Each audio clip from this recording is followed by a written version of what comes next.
Kedudukan syair periode jahiliyah.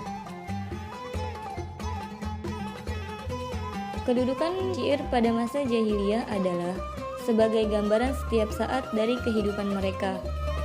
Sehingga dengan gambaran tersebut, kita dapat mengetahui pelik-pelik peristiwa penting yang terjadi di belahan bumi Arabia. Dan puisi pada masa jahiliyah juga menjadi catatan segala informasi yang sampai ke pendengaran, penglihatan atau perasaannya sampai tembus ke langit dan bintang atau planet lain di alam yang lebih jauh, untuk mengungkapkan apa yang ada dan diketahuinya di bumi dan di lingkungannya. Yang kedua, kedudukan syair periode awal Islam memiliki keistimewaan yang lebih dibandingkan puisi pada zaman jahiliyah. Keistimewaannya adalah terpengaruhnya para penyair dengan makna, lafaz, susunan, dan gaya bahasa Al-Quran dan hadis, serta menyadarkan pikiran-pikiran mereka pada ruh Al-Quran. Yang ketiga, kedudukan syair pada masa Bani Umayyah, yaitu menjadikan syair sebagai sarana pendukung dan penyemangat dalam bidang politik, menumbuhkan rasa fanatisme kesukuan di antara kaum muslimin pada waktu itu, memunculkan persatuan dari sebagian penyair dan puisi sebagai sarana mencari penghidupan, sebagai persaingan antara para penyair untuk menjadi penyair yang lebih unggul dan berkualitas, sehingga mereka mendapatkan hadiah atau imbalan dari khalifah atau para pemimpin satu golongan.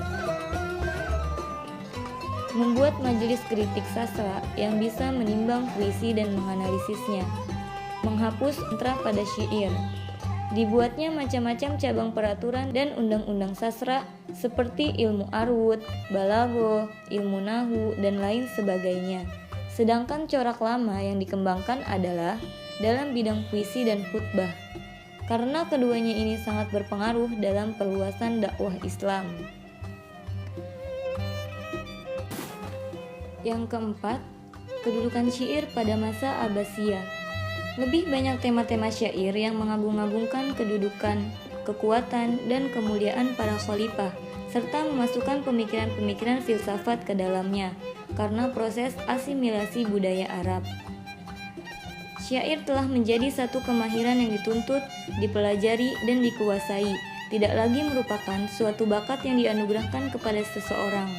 Pada zaman ini, para penyair bersaing satu sama lain untuk menduduki posisi yang tinggi pada bidang puisi, karena kedudukan yang tinggi akan menjamin kehidupan mereka. Munculnya penyair baru dari keturunan Persia dan Romawi. Puisi pada zaman ini mengalami masa keemasan. Banyak penggunaan bahasa asing yang digunakan dalam puisi. Yang kelima, kedudukan syair pada masa Turki.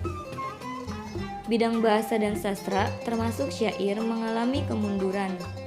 Tidak banyak karya sastra yang dihasilkan pada masa itu. Tidak ada pembaharuan dalam bidang sastra. Bait-bait syair pada masa itu hanya ditunjukkan untuk mendekati diri kepada Khalik, dan bahkan sampai ada yang menjadikan Al-Quran hanya sebagai obat dan jimat, sehingga makna yang terkandung dalam Al-Quran tersebut menjadi tabu dan tidak berkembang. Yang keenam, kedudukan syair di era modern. Kesusastraan Arab pada masa modern lebih kaya, baik dari segi kuantitas maupun kualitasnya. Tema-temanya lebih bervariasi, dan pada masa modern, orang Arab lebih terbuka terhadap pengaruh-pengaruh eksternal, baik dari timur maupun dari barat. Terjemahan karya-karya sastra dari para pengarang dan penyair besar masa klasik dan modern dapat diperoleh orang-orang Arab dalam kemasan yang bagus dan kuat. Pada masa ini, muncullah penulisan prosa berupa cerita-cerita pendek modern dalam bahasa Arab, demikian juga novel dan drama. Puisi-puisi Arab modern sudah banyak yang tidak terikat lagi pada arud. Masuknya pengaruh barat terhadap puisi Arab. Perkembangan bahasanya mengalami perubahan. Berbagai aliran genre puisi muncul tidak hanya pada isinya, tetapi juga pada gaya bahasanya.